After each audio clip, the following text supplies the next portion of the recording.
क्या आप जानते हैं कि मानव इतिहास में विकसित सबसे प्राचीन धर्मशास्त्रीय प्रणालियों में से एक हिंदू धर्म आज भी हमारे समाज और व्यक्तिगत जीवन में अपनी गूढ़ प्रासंगिकता बनाए हुए है? इसके मूल ग्रंथों में समाहित ज्ञान जब विधिवत विश्लेषित किया जाए तो यह न केवल हमारी सांस्कृतिक धरोहर को स्पष्ट करता है, बल्कि दर्शन, सामाजिक संरचना और जीवन के नैतिक आयामों को भी समृद्ध करता है। आज हम इस धर्म के प्रारंभिक विकास की गहन जांच करेंगे। नमस्ते, मैं आपका स्वागत करता हूं इस विद्वत्तापूर्ण अन्वेषण में, जिसमें हम हिंदू धर्म के प्रारंभिक रहस्यों, उसकी ऐतिहासिक संरचना और दार्शनिक विकास की समीक्षा करेंगे। यह धर्म केवल धार्मिक अनुष्ठानों का संग्रह नहीं है, यह जीवन के ज्ञान, वैज्ञानिक समझ और सामाजिक नियमन का एक समग्र तंत्र है। हम इस अध्ययन के माध्यम से देखेंगे कि कैसे हिंदू धर्म मानव सभ्यता के उत्कर्ष के साथ विकसित हुआ और कैसे इसके मूलभूत सिद्धांत आज भी समकालीन जीवन में प्रभावी हैं। आज से लगभग 5000 वर्ष पूर्व सिंधु नदी के किनारे एक विशाल और उन्नत सभ्यता का उदय हुआ। यह मिस्र और मेसोपोटामिया की समकालीन थी, पर उनसे कहीं ज्यादा विस्तृत क्षेत्र में फैली हुई थी।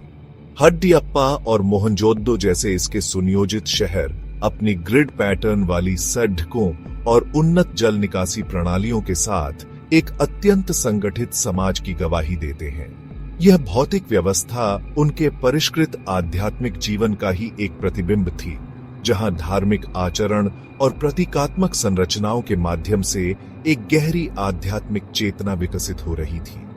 यह सभ्यता व्यापार, कृषि और शिल्पकला में अद्वितीय थी। उनके व्यापारी मेसोपोटामिया तक कीमती पत्थरों का व्यापार करते थे और उनके मानकीकृत बाट और माप एक सुव्यवस्थित अर्थव्यवस्था का प्रमाण है।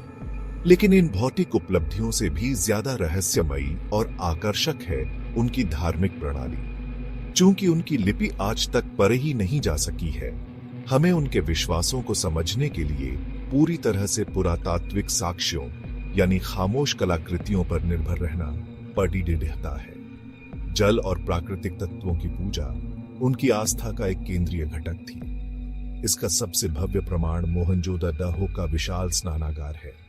यह सिर्फ एक तालाब नहीं, बल्कि एक वास्तुशिल्प का चमत्कार था, जिसका उपयोग महत्वपूर्ण सार्वजनिक अनुष्ठानों और धार्मिक शुद्धिकरण के लिए किया जाता था। यह अनुष्ठानिक स्नान की परंपरा भारतीय उपमहाद्वीप में आज भी जीवित है, जिसकी जड़ें शायद यहीं से जुदती हैं। लगभग हर घर में अपना कुआं और स्नानागार होना भी जल के महत्व को दर्शाता है। इस सभ्यता की मोहरें उनके आध्यात्मिक जीवन की खिड़कियां। इनमें सबसे प्रसिद्ध है पशुपति की मोहर, जिसमें एक सींग वाले देवता को योग मुद्रा में बैठे और जानवरों से घिरे हुए दिखाया गया है। कई विद्वान इसे हिंदू देवता शिव का प्रारंभिक रूप पशुपति या जानवरों का स्वामी मानते हैं। इसके अलावा हजारों मोहरों पर एक रहस्यमय एक श्रृंगी पशु का अंकन है, जिसका अर्थ आज भी एक पहेली बना हुआ है और इसकी व्यापकता एक केंद्रीय मथक की ओर इशारा करती है कि वो नारी शक्ति की पूजा का भी प्रबल प्रमाण होते हैं। बड़ी संख्या में मिली टेराकोटा की स्त्री मूर्तियां, जिन्हें मातृ देवी कहा जाता है, प्रजनन और उर्वरता की पूजा का संकेत देती है। यह दर्शाता है कि उनके आध्यात्मिक जगत में स्त्री शक्ति का एक महत्वपूर्ण स्थान था। इसके साथ ही पशु पूजा में गहरी जड़ें जमा चुकी थी। वृषभ या बैल शक्ति का प्रतीक और नाग, जिनकी पूजा आज भी होती है, इस परंपरा की निरंतरता का संकेत देते हैं। वैदिक काल में वेदों के माध्यम से धार्मिक और दार्शनिक अवधारणाओं का प्रतिपादन हुआ। यह युग, जो लगभग 1500 से 500 ईसा पूर्व तक फैला, भारतीय इतिहास का आधार स्तंभ है।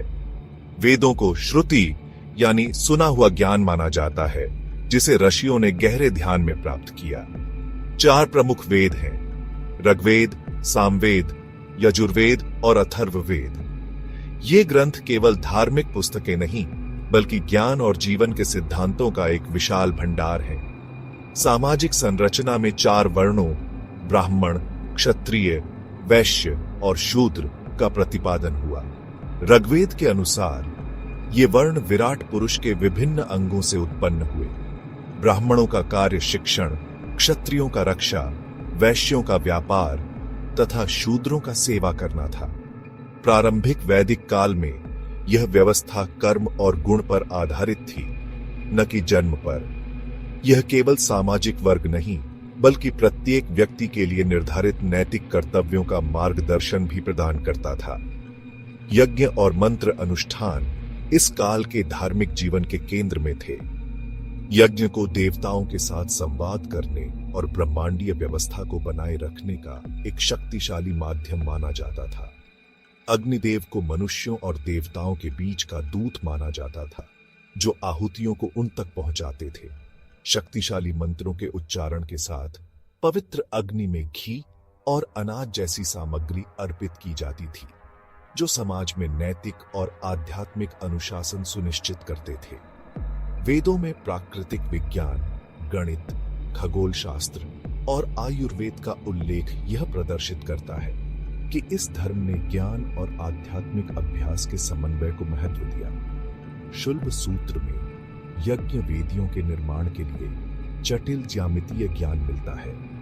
खगोल शास्त्र का उपयोग यज्ञों के लिए सही समय निर्धारित करने में होता था। वहीं अथर्ववेद से निकले आयुर्वेद ने स्वास्थ्य के लिए एक समग्र दृष्टिकोण प्रस्तुत किया। यह ज्ञान दर्शाता है कि आध्यात्मिकता और विज्ञान को एक ही सत्य के दो पहलू के रूप में देखा जाता था। इस अमूल्य ज्ञान को गुरुकुल प्रणाली के माध्यम से संरक्षित किया गया। शिष्य अपने गुरु के आश्रम में रहकर न केवल वेदों का अध्ययन करते, बल्कि नैतिक और व्यावहारिक शिक्षा भी पाते थे। श्रवण और स्मरण की मौखिक परंपरा ने वेदों को हजारों वर्षों तक आश्चर्यजनक सटीकता के साथ संरक्षित रखा। यह शिक्षा प्रणाली केवल जानकारी देने तक सीमित नहीं थी, बल्कि यह चरित्र निर्माण और अनुशासित जीवन की कला सिखाती थी। इस प्रकार वैदिक काल में भारतीय सभ्यता की दार्शनिक नींव रखी। वैदिक परंपरा में निहित धर्म, कर्म और मोक्ष की गहन अवधारणाएं भारतीय दर्शन का आधार स्तंभ है। धर्म की अवधारणा अत्यंत व्यापक है। यह केवल कर्तव्य या सामाजिक नियम तक सीमित नहीं, बल्कि यह वह सार्वभौमिक विधान है जो ब्रह्मांड को धारण करता है, जिसे रथ भी कहा गया है। यह व्यक्ति के स्वधर्म, उसकी अपनी प्रकृति और समाज में उसकी भूमिका के अनुसार सही आचरण को परिभाषित करता है। एक सैनिक का धर्म रक्षा करना है, तो एक शिक्षक का धर्म ज्ञान देना। धर्म का पालन ही व्यक्ति, समाज और ब्रह्मांड के बीच सामंजस्य स्थापित करता है। इसके बाद आता है कर्म का सिद्धांत, जो क्रिया और प्रतिक्रिया का एक अटल नियम है। जैसा बोगे वैसा काटोगे, यह कहावत कर्म के सिद्धांत को सटीक रूप से दर्शाती है। हमारे प्रत्येक विचार, शब्द और कार्य एक ऊर्जा उत्पन्न करते हैं, जो भविष्य में हमारे पास लौटकर आती है।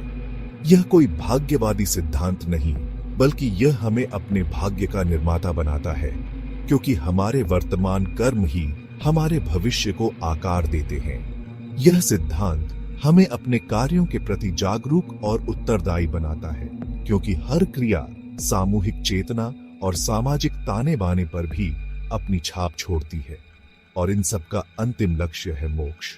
यह जन्म मरण के अंतहीन चक्र, जिसे संसार कहते हैं, से परम मुक्ति की अवस्था है।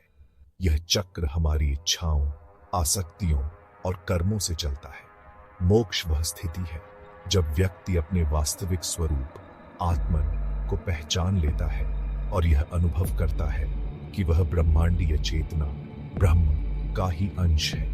यह सभी दुखों का अंत और परमानंद की प्राप्ति है। यह आध्यात्मिक यात्रा का शिखर है, जो जीवन को उसका सर्वोच्च अर्थ प्रदान करता है और हमें अज्ञान से ज्ञान के प्रकाश की ओर ले जाता है। इस प्रकार धर्म, कर्म और मोक्ष एक दूसरे से गहराई से जुड़े हुए हैं। धर्म सही कर्म करने का मार्ग दिखाता है। सही कर्म जब निस्वार्थ भाव से किए जाते हैं, तो वे हमें संसार के बंधनों से मुक्त कर मोक्ष की ओर ले जाते हैं। यह त्रिमूर्ति व्यक्तिगत, नैतिक और आध्यात्मिक विकास को निर्देशित करने के साथ साथ एक स्थिर सामाजिक संरचना की नींव रखती है। सहस्राब्दियों से इन गहन दार्शनिक सिद्धांतों ने भारतीय जीवन शैली को दिशा दी और आज भी वेदों और उपनिषदों जैसे प्राचीन ग्रंथों में संरक्षित होकर मानवता को एक उद्देश्यपूर्ण जीवन का मार्ग दिखाते हैं। प्राचीन देवताओं जैसे इंद्र, अग्नि, वरुण और सोम का पूजन प्रकृति के तत्वों और उनकी शक्तियों के प्रतीक के रूप में हुआ। इन देवताओं के कथानक न केवल धार्मिक शिक्षाएं प्रदान करते थे, बल्कि जीवन मूल्य, साहस और बुद्धिमत्ता के नैतिक पाठ भी प्रस्तुत करते थे। इन कथाओं का अध्ययन सामाजिक, नैतिक और आध्यात्मिक संरचना को समझने का मार्ग प्रशस्त करता है। देवताओं के माध्यम से मानव ने प्राकृतिक और सामाजिक घटनाओं के अर्थ की व्याख्या की, जिससे जीवन की जटिलताओं का तार्किक और धार्मिक विश्लेषण संभव हुआ। प्रारंभिक काल में हिंदू धर्म ने सामाजिक संरचना की नींव रखी, जिससे परिवार, सामाजिक नियम और जीवन व्यवहार के विभिन्न आयामों को नियंत्रित किया गया।